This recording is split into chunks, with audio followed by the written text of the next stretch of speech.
was when we were outside, briefly. So down by the river there, I thought it was really nice.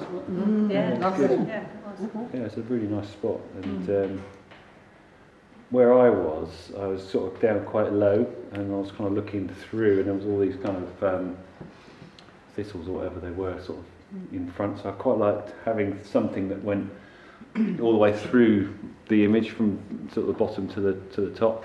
This goes around that way. So just makes breaks it up, stops you kind of thinking, oh, this is the top, that's the bottom, got to do something here, got to do there, and it kind of joins everything up, makes it feel like it's all part of the same thing, and more like an integrated kind of image. And just the light, trying to get the light on the water behind. How successful I've been, I don't know.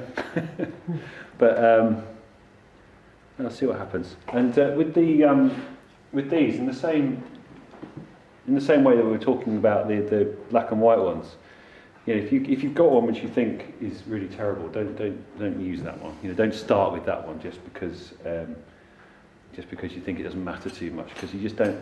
If you've got no interest in it, then you're going to end up with something that isn't very exciting because you're not excited about it. So it probably won't come out as very interesting. So pick one that you think's got a bit of a chance of getting somewhere. But with this one, I quite like all this here over this side. I think this was probably the first one. And I was saying to somebody, as you go around, the more you kind of spend time somewhere, the more you look at something, the more you see in it. So I think it was through the course of doing this one I started noticing all these sort of bits of vegetation kind of growing up in front, and these interesting lines that they were making. So when I was working on that one, I was thinking about, the next one I do, I'm going to make more of that, because it's all a little bit over to the side on that one. But as I was doing it, I kind of felt that was the thing I was getting interested in. So you tend to see things as you go. It's just through the course of doing a painting, you notice things, and you can make more of it next time. So I think the next one was this one, and I just tried to make a little bit more of that. And then on the last one I did, it was all about that as well. So I think it's quite interesting. You spend time, looking at something, and things start to occur to you about what you're. You find out what you're interested in through the course of doing the painting. I think when you turn up somewhere like that, the immediate temptation is to do the wider landscape, isn't it? To look out and try and get everything into one painting.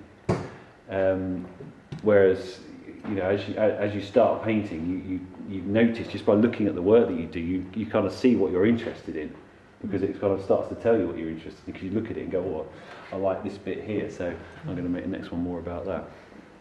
So it's just having that time, just spending that time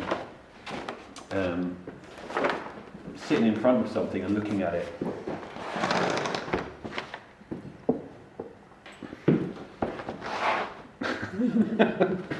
Just makes it a bit easier to do.